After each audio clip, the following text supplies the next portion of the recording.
출애굽기 3장 9절에서 15절까지 말씀입니다.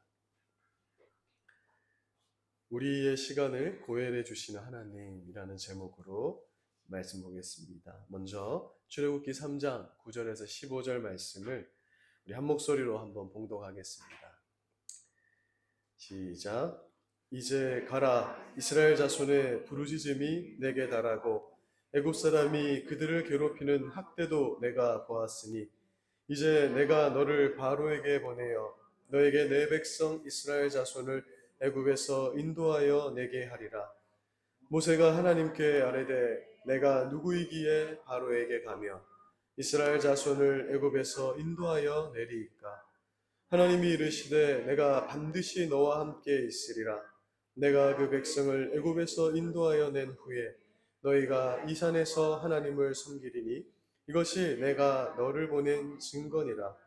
모세가 하나님께 아뢰되 내가 이스라엘 자손에게 가서 이르기를 너희의 조상의 하나님이 너를 너희에게 보내셨다 하면 그들이 내게 묻기를 그의 이름이 무엇이냐 하리니 내가 무엇이라고 그들에게 말하리이까.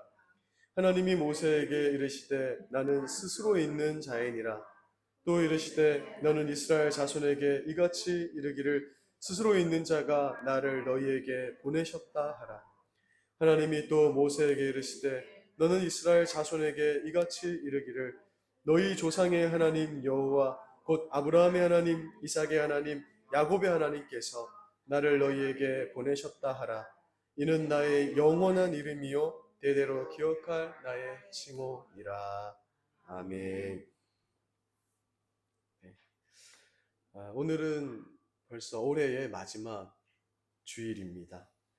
이제 2024년도 다 지나가고 새해를 앞두고 있습니다. 이맘때가 되면 내가 올해 뭘 했는가 하는 회한이 들기도 하고요. 또 뭔가 한 것이 없다라는 생각에 상실감이 들기도 합니다.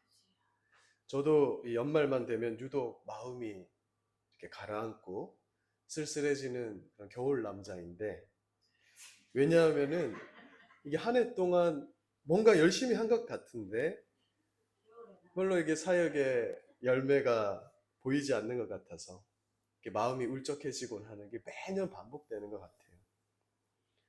그런데 연말이 되면 이런 상실감으로 마음이 힘든 분들이 꼭 저만은 아닌 것 같습니다. 많은 분들이 연말이 되면 물론 좀 들뜨는 마음도 있지만 내가 한 해 동안 뭐 했는가 하는 그런 마음에 상실감이 이렇게 생기기도 하는 것입니다. 그리고 이처럼 지나간 시간에 대한 아쉬움으로 상실감을 느끼는 사람이 오늘 우리가 읽은 본문 말씀에도 등장을 하고 있는데 바로 우리가 잘 아는 모세입니다. 아시다시피 모세는 애굽의 압제 속에 고통받는 그 이스라엘 백성, 그 한 사람을 구해주려다가 애굽 사람을 죽이게 됩니다. 그리고 그 일 때문에, 왜냐하면 바로가 모세를 이 기회에 죽이려고 했거든요. 그래서 미디안 광야로 도망을 가게 되는데요. 광야에서 무려 40년을 살게 됩니다. 물론 거기서 장가도 가고 목자라는 직업도 얻어서 살아가는데 40년을 살아가게 돼요. 그래서 아마 모세 입장에서는 이 일이 참 당황스러웠을 것입니다. 왜냐하면 광야로 도망가야 했던 그때 모세의 나이가 40세였는데 모세에게 있어서 그 나이가 인생의 최전성기였기 때문에 그런 거예요. 그때 그는 젊었고 공주의 아들이라는 직책도 있었습니다. 그래서 전성기라 할 수 있는 그 모세가 그때 광야로 들어가서 무려 40년의 세월을 지내게 된다는 거예요. 그래서 아마 이제 80세가 된 모세는 마음에 이런 생각을 했을 것입니다. 나는 이제 끝났다. 이제 내 인생은 더 이상 반전의 기미는 없다. 역전은 없다. 그런 상실감 속에서 살아가고 있던 그 80세 된 모세에게 하나님이 불타는 떨기나무 가운데 나타나신 거예요. 그리고 모세를 부르시는 겁니다. 그러면서 모세에게 뭐라고 명령하냐면, 모세야, 이제 애굽으로 돌아가라. 그리고 돌아가서 고통받고 있는 네 백성 히브리 민족을 구원해내라. 이런 명령을 주는 거예요. 그러니 모세의 반응이 어땠겠습니까? 출애굽기 3장 11절을 한번 보십시오. 모세가 뭐라고 하냐면 하나님께 내가 누구기에 지금 바로에게 갑니까? 이스라엘 자손을 애굽에게 내가 뭐라고 인도해낼 수 있겠습니까? 이제 이렇게 반문을 한 거예요. 이것은 지금 모세가 겸손을 떠는 것이 아니라 이 말의 의미는 뭐냐면 제가 40년 전에 능력이 있을 때, 왕자라는 직책이 있을 때, 힘이 있을 때, 그때 이스라엘을 구원하라고 하시지. 그때 내가 이스라엘 구원하려고 할 때는 나 도와주지도 않고 도망자 신세로 만들어 놓고는 이제 와서 왜 이러십니까? 이런 의미인 거예요.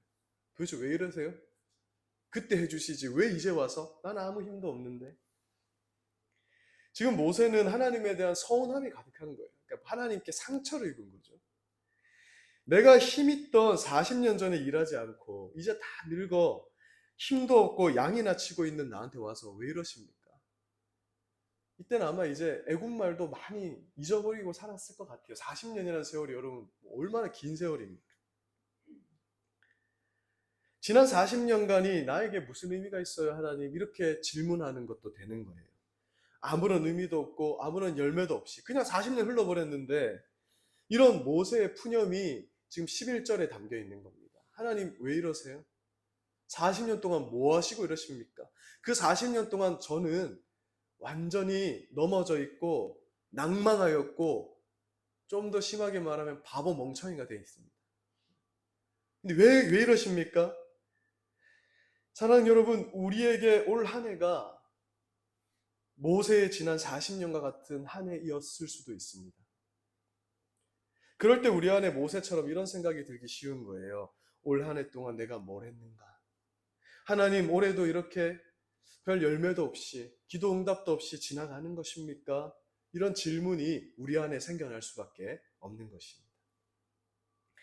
그런데 이 상실감에 빠져있는 모세에게 하나님이 자신의 이름을 이렇게 소개를 하면서 그의 지난 40년 세월이 어떤 의미를 지니는지에 대해서 설명을 해주세요.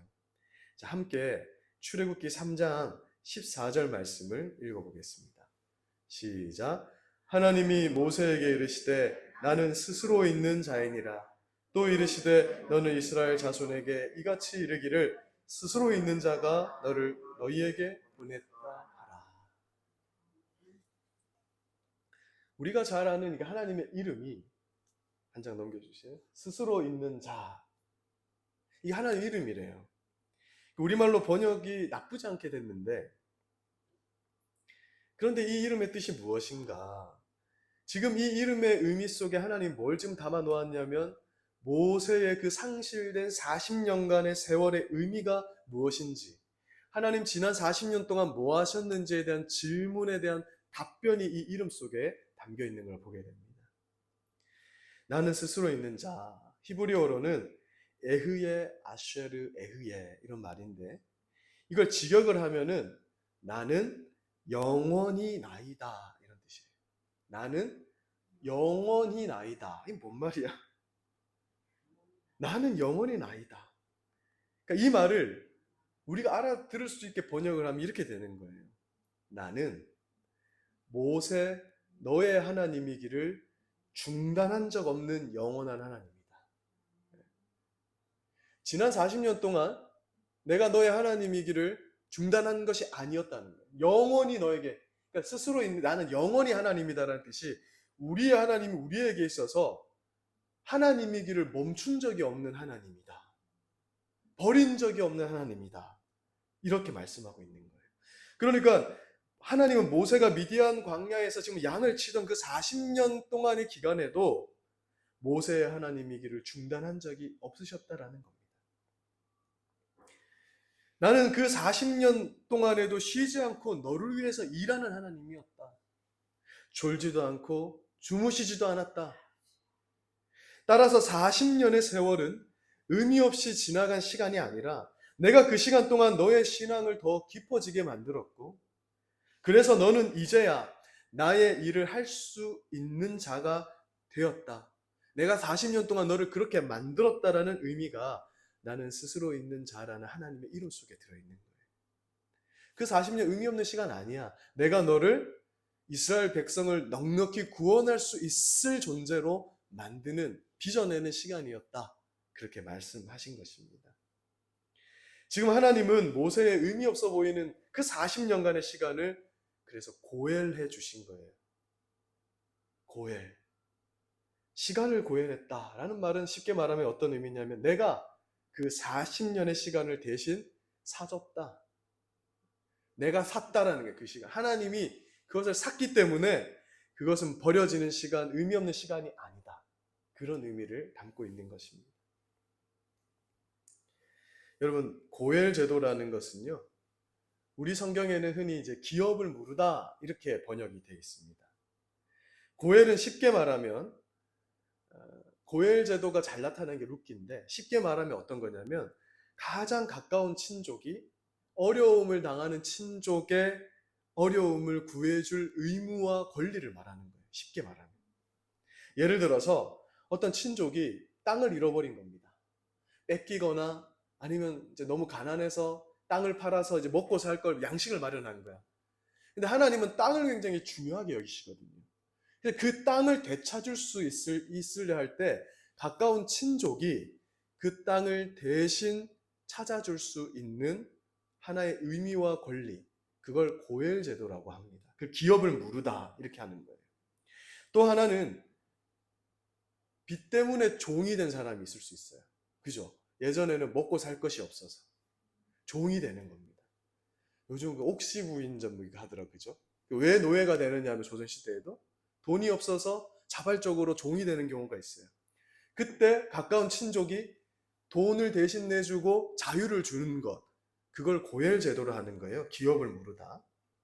그런데 이 고엘 제도가 구약 시대의 제도였잖아요. 항상 구약 시대의 제도는 그림자일 뿐이고 실체가 있다 했죠.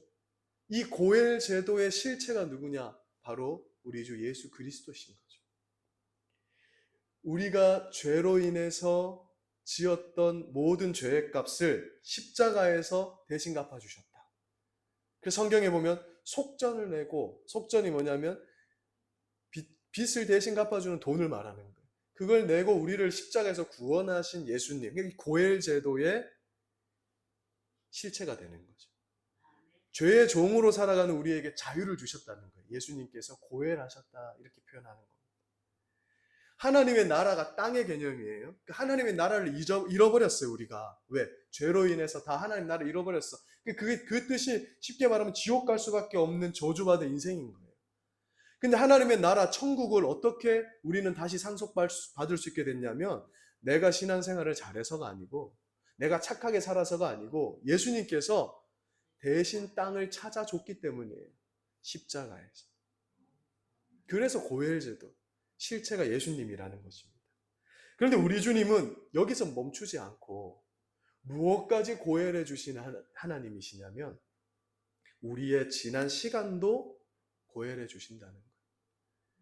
이것이 시간 속을 살아가는 우리에게는 정말 큰 위로가 되는 선포입니다. 우리의 시간을 고엘해 주신 하나님에 대해서 가장 잘 보여주는 게 룻기예요.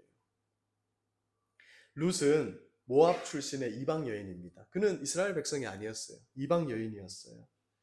그런데 나오미 가정이 먹고 살 것이 없어가지고, 그러니까 이스라엘에 흉년이 드니까, 그래도 하나님은 이스라엘 백성들에게 늘 요구하신 게 있어요. 흉년이 들어도 절대 약속의 땅을 떠나지 마라. 그 가나안 땅을 떠나면 안 되는데 먹고 살아야 되니까 모압 땅으로 이사를 간 겁니다. 오늘날 따지면 이민을 간 거예요. 거기에서 룻이라는 며느리를 얻게 된 겁니다. 그런데 이 룻이 얼마나 황망하냐면 자식도 없이 남편이 죽어버리고 시아버지도 죽어버리는 거예요. 그러면서 시어머니와 함께 살게 됩니다. 룻에게도 분명 결혼에 대한 기대가 있었을 거 아니에요. 행복한 시간을 꿈꿨을 것입니다. 그런데 남편이 죽게 됨으로써 그 룻의 시간은 이제 완전히 상실한 시간이 되어버립니다. 왜냐하면 고대 사회에서 남편을 잃은 삶은 너무나 고달픈 삶이 되는 거예요. 왜냐하면 경제활동을 할 수가 없기 때문에 그런 거예요. 그러니까 이제 룻의 삶은 정말 상실된 삶이 되어버리는 겁니다. 그런데 하나님이 룻의 그 삶을 고엘해 주시는 거예요. 갚아주십니다. 어떻게 하시냐면 우리의 삶을 고혈해 주시는 그 예수님을 상징하는 보아스를 보내가지고 룻의 삶을 완전히 회복시켜 줍니다. 보아스가 룻의 단순히 새로운 남편이 된 것뿐만 아니라 나오미의 잃어버렸던 땅도 찾아주게 되고요. 그래서 그들에게 자유를 선물해 주게 되는 거예요. 만약 모압 땅에서 남편이 죽지 않았다면 이방 여인 룻이 베들레헴 이 하나님의 나라에 올 일이 없었을 거예요. 그러나 그 상실의 시간이 룻을 다시 베들레헴으로 이끌었고요. 그 베들레헴에서 예수 그리스도로 이어지는 믿음의 족보에 이름을 올리게 된 겁니다. 내가 지금 겪는 이 시간이 나에게 있어서는 너무나 안 좋은 시간인데 하나님이 그것을 갚아주시게 되면 사자성어로 전화위복이 되는 거죠. 오히려 그가 예수님의 족보에 이름을 올리게 되는 여인이 되게 만드셨다라는 거예요. 그게 우리 하나님이 하시는 역사라는 겁니다. 만약 룻의 삶에 그 시간을 고혈해 주신 하나님이 없었다면 어떻게 되냐면요. 그냥 모압 땅에서 쓸쓸히 살다가 죽거나 아니면 이방 남자와 재혼해서 하나님 알지 못하고 죽었을 거예요. 그냥 그렇게 끝나는 이 땅에서만 있는 그냥 인생에 불과했을 것입니다. 그러나 하나님이 룻의 시간을 고혈해 주시니까 그 지난 세월이 의미 없는 시간이 아니라 의미 있는 시간이 된 거예요. 지우고 싶은 과거, 허물과 약점이 가득했던 그 과거가 하나님이 당신의 능력으로 완전히 덮어서 다시 사주시니까 완전히 새로운 인생으로 그 시간이 의미 없는 그냥 버려지는 시간이 아니라 그를 예수님의 족보에 이름을 올리게 하는 시간으로 바뀌게 하셨다. 우리가 믿는 하나님의 능력이 이 정도임을 룻기를 통해서 보라는 것입니다. 그래서 이 룻기가 담겨 있는 거예요. 성경에. 우리가 잘 아는 요셉 역시 형들로 인해서 고생했던 그 시간은 지워버리고 싶은 시간이었습니다. 그걸 어떻게 알 수 있냐면 요셉이 애굽 땅에서 장가를 가서 첫 아들을 낳거든요. 그 장남의 이름을 므낫세라고 짓습니다. 므낫세 이름의 뜻이 뭐냐면 하나님께서 내 모든 과거의 고난과 어려움을 잊어버리게 하셨다. 이런 뜻이에요. 이 첫 아들을 보니까 아유 과거에 고생했던 거 나 다 잊어버리겠다. 여기 첫 아들을 보시고 그런 느낌을 가져보신 분들 계시죠? 아들을 딱 낳았는데 아이고 그동안의 고통이 좀 잊어버리게 하는 것 같아. 그래서 이름을 므낫세라 지은 거예요. 그러니까 요셉은 지난 시간들이 내게 무슨 의미가 있는가 지워버리고 싶다. 내 인생에서. 그런 마음을 가지고 있었던 거예요. 그런데 하나님이 그 요셉의 지워버리고 싶은 시간을 고혈해 주실 때 어떤 일이 벌어지냐면 대기근 때문에 완전히 망할 수밖에 없었던 야곱의 가문을 굶어 죽지 않고 살아나게 하셨어요. 요셉을 미리 애굽에 보내셔가지고 그곳에서 어떻게 합니까? 총리가 되게 하시고 7년간의 대기근을 준비케 하셔가지고 야곱 가족을 살리게 하셨는데요. 이게 얼마나 큰 사건이 되냐면 야곱이 나중에 이스라엘이 되잖아요. 이스라엘의 가족들 그 후손을 통해서 누가 태어나시게 돼요? 예수님이 태어나시게 돼요. 이 말은 무슨 말이에요? 그때 그들이 굶어 죽었다면 예수님이 못 태어나는 거야.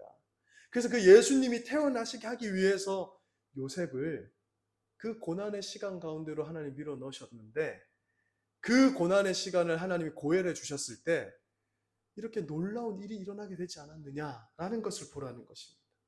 그래서 요셉이 이걸 깨닫거든요. 그래서 창세기 50장 20절에서 다음과 같이 고백하는 겁니다. 같이 한번 읽어보겠습니다. 시작. 당신들은 나를 해하려 하였으나 하나님은 그것을 선으로 바꾸사 오늘과 같이 많은 백성의 생명을 구원하게 하시려 하셨나니. 아멘. 네.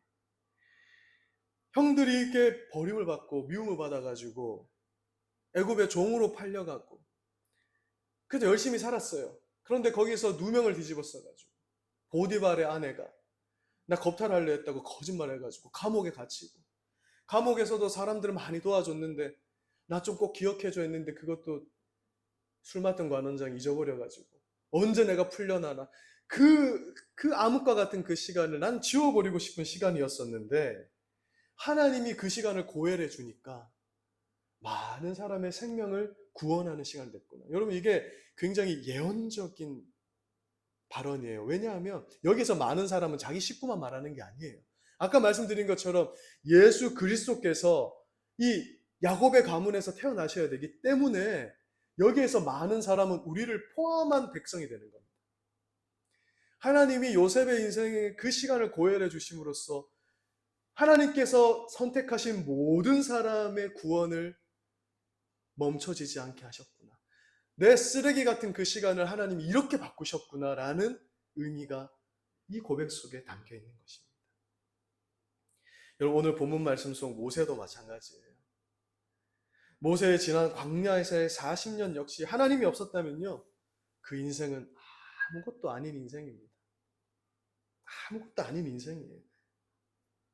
그러나 하나님이 불타는 떨기나무 가운데 나타나셔서 그의 40년 세월을 지금 고혈해 주고 있는 거예요.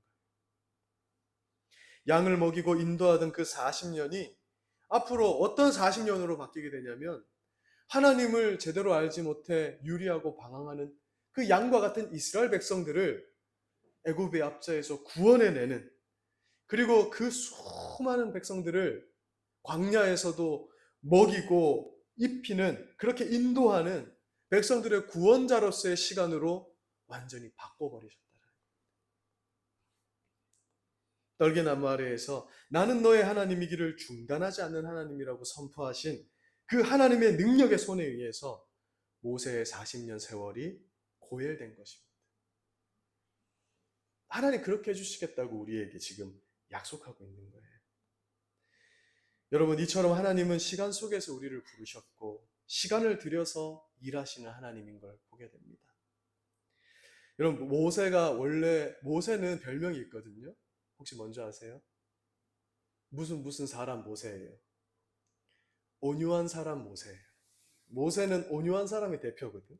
그런데 여러분 모세가 원래 온유했을까요? 모세가 얼마나 혈기가 가득한 자였냐면 그 혈기 때문에 자기 백성을 괴롭히는 애굽 사람을 돌로 쳐 죽여버렸어요. 그리고 모래니까 사막 모래에다 묻어버리는 그런 혈기 가득한 사람이 모세였습니다. 여러분 그것 아십니까? 화를 내는 거 있잖아요. 그거는 기도한다고 화를 안 낼 수 있는 게 아니에요. 혈기가 가득한 사람이 기도를 열심히 한다고 그 혈기가 가라앉는 게 아닙니다. 언제 화를 내는 사람이 화를 내지 않게 되냐면 화를 내봤자 그것이 내 인생에 아무 도움이 안 되고 아무런 득이 안 된다. 이걸로 해결되는 것이 아무것도 없다라는 것을 시간 속에서 깨달은 사람이 드디어 화를 내지 않게 되는 거예요. 기도한다고 우리의 심성이, 이 본성적 심성이 안 변해요. 어떻게 변하냐면 시간을 통해서 이렇게 살아봤자 별 것 없구나. 그걸 깨닫는 순간 우리의 인성은 변하게 되는 거예요. 모세에게 그 40년간의 광야 생활이 없었다면 절대 모세는 온유한 지도자가 될 수 없는 것입니다. 모세는 그냥 나온 것이 아니라 하나님의 시간을 드리는 열심 속에서 나온 거예요. 이처럼 하나님 안에서 실패한 시간, 의미 없는 시간은 없다라는 겁니다. 신명기 8장 3, 4절을 한번 보세요. 하나님 이렇게 말씀하십니다. 왜 우리에게 광야의 세월을 허락하시는가? 이스라엘 백성들에게 내가 왜 너에게 광야 40년을 허락한 줄 아느냐? 왜 40년을 허락하시느냐에 대해서 이렇게 말씀하는 겁니다. 이게 우리 인생에 있는 광야에 대한 대답도 되는 거예요. 같이 한번 읽어보겠습니다. 너를 낮추시며 너를 줄이게 하시며 또 너도 알지 못하며 내 조상들도 알지 못하던 만나를 네게 먹이신 것은 사람이 떡으로만 사는 것이 아니요 여호와 입에서 나오는 모든 말씀으로 사는 줄을 내가 알게 하려 하심이니라. 이 40년 동안에 내 의복이 헤어지지 아니하였고 내 발이 부르트지 아니하였느니라. 아멘. 우리 생각에 낮아진 시간 있잖아요. 우리가 굶주렸던 시간은 의미 없는 시간처럼 보일 수 있습니다. 어떤 분들은 올 한 해가 유독 그런 시간이신 한 해였던 분들도 분명히 있으실 거예요. 그래서 그런 분들은 이 상실감이 우리를 짓누르곤 합니다. 그러나 4절을 한번 보세요. 하나님이 그러한 시간, 그러니까 이 3절은 지워버리고 싶은 시간이에요, 우리가. 하나님, 이런 시간 나한테 없었으면 좋겠다. 왜 이런 시간을 두셨습니까? 그런데 4절은 뭐라고 말씀하냐면, 그때도 나는 너희에게 하나님이었다는 거예요. 너희를 돌보는 하나님이었다. 그래서 내 의복이 헤어지지 않고 발이 부르티지 않게 했다. 그래서 광야 40년 동안 놀라운 일이 일어났는데 옷이 낡지 않고 신발이 떨어지지 않게 하셨어요, 하나님. 기적 같은 일을 일으키신 거죠, 이때 당시. 즉 우리의 지워버리고 싶은 과거에도 하나님 동일하게 함께 하셨으니 우리에게 의미 없는 시간은 없다라는 것을 말씀하고 계신 것입니다. 여러분, 그러니 혹시 우리 자신은 말할 것도 없고, 특히 우리 자녀들, 우리 손주들, 우리 믿음의 후배들이 막 방황을 할 때 우리가 그 시간들을 의미 없는 시간으로 생각하면 안 된다는 거예요. 의심하고 부딪히는 그들의 그 시간 속에서 그들은 뭘 알아가냐면 하나님을 알아가고 있고 그들의 신앙은 깊어져 가고 있음을 믿으시기 바랍니다. 왜냐하면 하나님이 반드시 그 시간을 고혈하시기 때문이에요. 하나님 단순히 우리의 이 지옥 갈 우리의 운명만 구원하시는 게 아닙니다. 우리 삶에 연관된 모든 것을 대신 갚아주시는 하나님이에요. 그 시간마저도.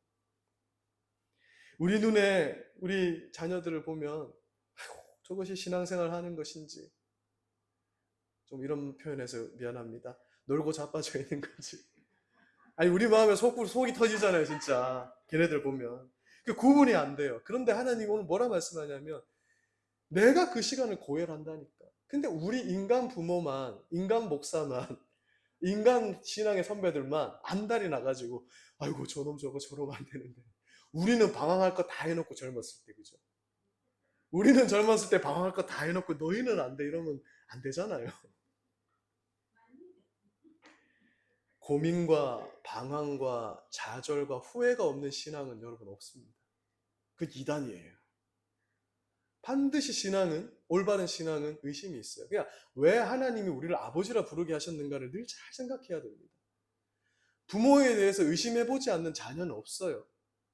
벌써 우리 하윤이는 혹시 내가 다리 밑에서 주워온 애인가? 고민을 하기 시작하는 거죠. 그게 자녀입니다. 자녀기 때문에 의심하는 거 우리 아버지 맞습니까? 그것이 없는 신앙이 없음을 말씀해주고 있어요.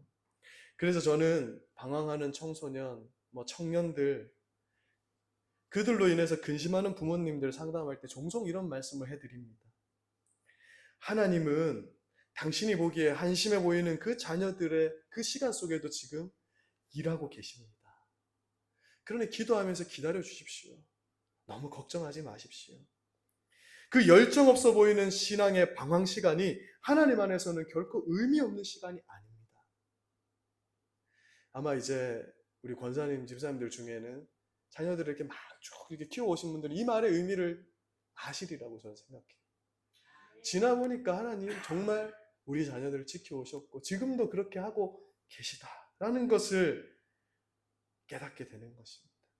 그러니 하나님이 모든 시간을 협력하여서 선을 이룰 것이니 요셉의 고백처럼 우리 인내하며 소망을 가집시다.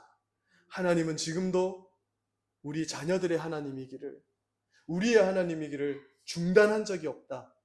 그게 나는 스스로 있는 자다 라는 하나님 이름의 뜻이에요. 나는 너희의 하나님이기를 중단한 적이 없다. 그러니 낭망하지 말고 의심하지 말고 소망을 가지라는 것.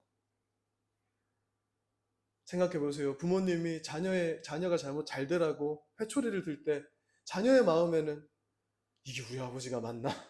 이런 의심이 들 수 있지만 그때에도 그 아버지는 그 자녀의 아버지의 길을 중단하지 않는 것처럼 때로는 우리가 광야의 길을 걷는 것 같아서 지워버리고 싶은 시간 속을 지나고 있을 때에도 우리 하나님은 우리의 하나님이시기를 중단하지 않으셨다라는 겁니다.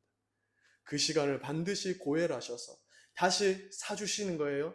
다시 그것을 갚아주셔서 의미 있는 시간으로 변화시키는 하나님이심을 믿으시기 바랍니다. 그래서 사랑하는 여러분, 후회가 가득하고 낙심이 가득한 이 2024년도 하나님의 손에 담겨져 있었던 시간이라는 것을 믿으시기를 바랍니다. 그래서 힘써서 우리가 다시 한번 하나님 안에 거하시기를 바라요. 그렇다면 우리에게 있어서 의미 없는 시간은 없습니다. 우리의 시간을 고엘해 주시는 주님이 영원히 우리와 함께 하시기 때문입니다. 제가 유명한 명화를 하나 보고 오늘 말씀을 마무리할까 합니다. 한 장 보여주세요. 그림. 이게 이제 고흐가 그린 밤의 카페 테라스라는 작품입니다. 고흐는 원래는 신학생이었어요. 신학을 하다가 그때 유럽 교회가 부조리가 가득했어요. 신학교도. 그러니까 이 고흐가 도저히 안 되겠다 해서 신학을 그만둡니다. 그리고 화가로 살아가게 되는 그게 고흐예요. 그래서 그의 그림 속에는 뭐가 담겨져 있냐면 당시 교회가 줄 수 없었던 하나님의 마음과 복음이 담겨 있기로 유명합니다. 한 장 더 넘겨주면 확대가 되는데, 자, 여러분 이 그림 한번 잘 보세요. 이게 실제 있는, 지금도 있는 카페예요. 유럽에 가면 그림을 잘 보면은 하얀색 옷을 입은 웨이터가 보이는데요. 여러분 이 웨이터가 누구로 보이세요? 예수님이에요. 실제 예수님. 고흐가 예수님을 그린 거야. 예수님이 지금 서빙을 하고 있어요. 그리고 의자에 사람 숫자를 세워보면은 11명이 앉아 있습니다. 저 검은색까지 해서 11명이 앉아 있어요. 한 명 어디 갔죠? 가룟 유다는 지금 저 오른쪽에, 저 앞에는 이제 마차 같은 말을 타고 가는 군인이 있는데 그걸 따라가는 건데, 그 예수님 팔로 갔던 그 장면을 묘사한. 그래서 이게 고흐가 그린 최후의 만찬이다 이렇게 불리는 겁니다. 그런데 고흐는 이 그림에서 특징이 뭐냐면요, 빈자리를 많이 그려놨죠. 예수님 제자만 있는 게 아니라. 이게 무슨 의미냐면 당시 교회가 주지 못했던, 신학도 주지 못했던 안식을 예수님이 마련한 테라스로 와서 누렸으면 좋겠다, 이런 마음으로 이 그림을 그린 거예요.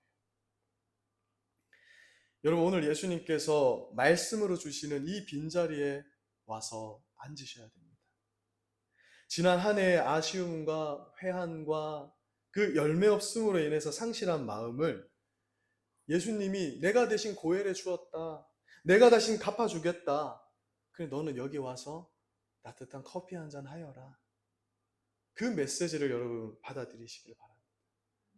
제가 이 그림이 너무 감동적이라서, 이런 거 인터넷에 얼마 안 해요. 그래가지고 이제 다 짝퉁이죠, 당연히. 인터넷에 얼마 안 합니다. 이건 이제 저작권이 없기 때문에, 오래된 명화기 때문에. 거실에 제가 다 걸어놓고 한 번씩 이렇게 쭉 보는 겁니다. 예수님이 오늘도 저 빈자리로 나를 초청하는구나. 예수님이 주시는 그 영원한 생명수를 마셔야 되는구나. 여러분 이 그림 속의 모습, 이 카페의 모습이 2025년 우리 교회의 모습이 되기를 더 간절히 기도해 주시면 감사하겠습니다. 누구라도 와서 예수님 전해주는 그 커피 한잔 하면서 마음에 위안을 얻게 되는 그런 교회가 되어야 할 줄로 믿습니다. 사랑하는 여러분, 올해도 참 수고 많으셨습니다. 근데 사탄은요, 너 올 한 해 잘못했다, 잘한 거 없다 이러면서 막 우리를 고소하고 고발하고 공격할 거예요. 그러나 그런 거짓말에 여러분 넘어가지 마십시오. 왜냐하면 예수님이 그 지워버리고 싶은 시간을 어떻게 해주셨다고요? 고엘해 주셨다고요. 대신 사주셨어요. 여러분 하나님을 믿는다라는 것은 관념적인 게 아니에요. 진짜 사주신 거예요. 그래서 그 거짓말을 물리치시고 우리 주님이 우리에게 이렇게 말씀하시는 걸 믿어야 됩니다.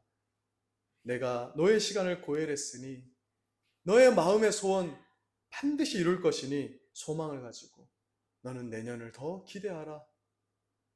내년을 더 기대하라. 우리는 그 예수님의 말씀을 마음에 새겨야 할 줄로 믿습니다. 여러분 반드시 기억하십시오. 예수님 안에서 그냥 지나가는 시간은 없습니다. 그렇기에 우리는 올 연말에도 다시 소망을 가지고 내년을 준비하는 것입니다.